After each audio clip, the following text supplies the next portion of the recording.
Hey guys, in this video I will show you how to change your country and region on your iPhone. Open your App Store. Click your profile on the top right corner. Click your name,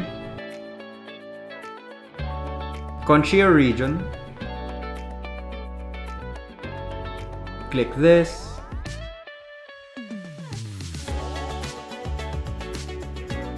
Choose a country.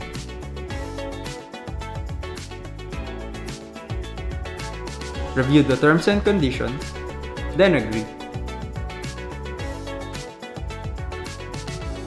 Next is to fill out these details.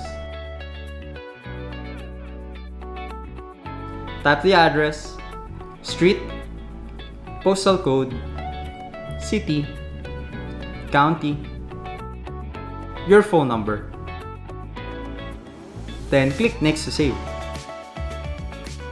And that's it. Please like and subscribe for more tutorials like this.